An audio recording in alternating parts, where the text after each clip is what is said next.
परिणाम की चिंता में आज आप कितनी बार परेशान हुए हैं? हम हर रोज एक अदृश्य दौर में भाग रहे हैं, जहां हमारा पूरा ध्यान सिर्फ इस बात पर है कि अंत में क्या मिलेगा। हम सोचते हैं कि अगर हमें सफलता नहीं मिली, अगर हमारी मर्जी का परिणाम नहीं आया, तो सब कुछ खत्म हो जाएगा। लेकिन सच तो यह है कि आपका नियंत्रण सिर्फ आपके आज पर है, आपके प्रयासों पर है। कल क्या होगा यह न आपके हाथ में है और न कभी था। जब आप किसी लक्ष्य को पाने के लिए दिन रात एक करते हैं तो डरना स्वाभाविक है, लेकिन जब वह डर आपके काम पर हावी होने लगे तो समझ जाइए कि आप रास्ते से भटक रहे हैं। आप परिणाम से इतने मोहित हो चुके हैं कि आप आज की मेहनत का आनंद ही नहीं ले पा रहे। जीत और हार, उतार और चढ़ाव, यह सब जीवन के स्वाभाविक रंग है। जो इंसान केवल जीतने के लिए दौड़ता है वह हार के डर से हमेशा कांपता रहेगा, लेकिन जो इंसान सिर्फ इसलिए काम करता है क्योंकि वह काम करना उसका कर्तव्य है, उसे न तो जीत का अहंकार होता है और न ही हार का दुख। अपना पूरा ध्यान अपनी दृष्टि पर रखिए, अपने इरादे पर रखिए। जैसे एक कुशल तीरंदाज का अधिकार सिर्फ कमान खींचने और निशाना साधने पर होता है। तीर छूटने के बाद वह हवा के रुख को नहीं बदल सकता, वैसे ही आप अपनी मेहनत तय कर सकते हैं, उसका नतीजा नहीं। जब आप व्यक्तिगत लाभ और हानि के तराजू में हर चीज को तोलना बंद कर देते हैं तो मन के भीतर एक असीम शांति का जन्म होता है। यही जीवन का सबसे बड़ा संतुलन है। तनाव तब पैदा होता है जब हम उस चीज को पकड़ने की कोशिश करते हैं जो हमारे अधिकार क्षेत्र से बाहर है।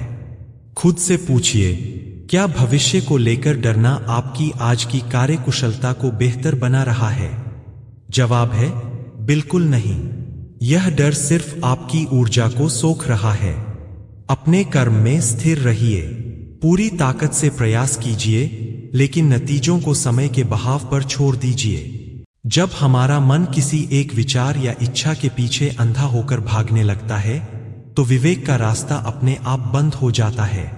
हम अक्सर अपनी ही बनाई हुई इच्छाओं के जाल में इस कदर उलझ जाते हैं कि सही और गलत का अंतर ही भूल बैठते हैं। जब आप किसी चीज या किसी व्यक्ति से बहुत ज्यादा उम्मीद लगा लेते हैं तो वह लगाव धीरे धीरे एक बंधन बन जाता है, और जब वह उम्मीद पूरी नहीं होती तो भीतर से एक गहरा गुस्सा जन्म लेता है। यह गुस्सा किसी और पर नहीं बल्कि आपकी अपनी अशांति का कारण बनता है। क्रोध की स्थिति में इंसान के सोचने समझने की शक्ति पूरी तरह भटक जाती है। जब सोचने की क्षमता खो जाती है तो बुद्धि काम करना बंद कर देती है।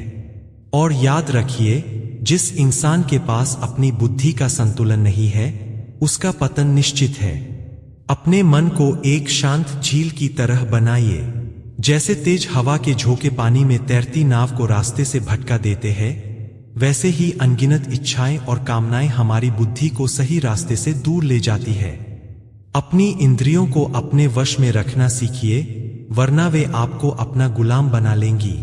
व्यक्तिगत स्वार्थ से ऊपर उठकर देखना ही सच्ची समझदारी है। जब तक आप हर परिस्थिति को सिर्फ अपने फायदे और नुकसान के चश्मे से देखेंगे, तब तक आप मोह के इस चक्रव्यूह से बाहर नहीं निकल पाएंगे।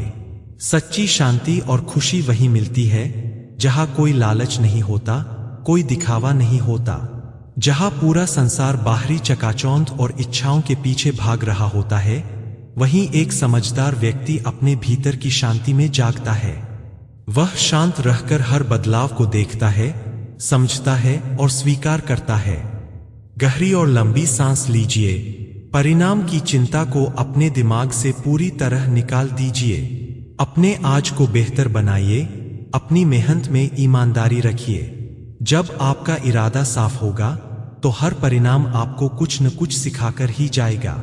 स्थिर रहिए, शांत रहिए और अपने कर्तव्य पथ पर आगे बढ़ते रहिए। अगर ये बातें आपके दिल तक पहुंची है तो हमारे साथ जुड़ने के लिए चैनल को सब्सक्राइब करें, वीडियो को लाइक करें और कमेंट में जी हाँ लिखें। इस सफर में हमारे साथ जुड़े रहिए। फिर मिलेंगे नई सोच के साथ।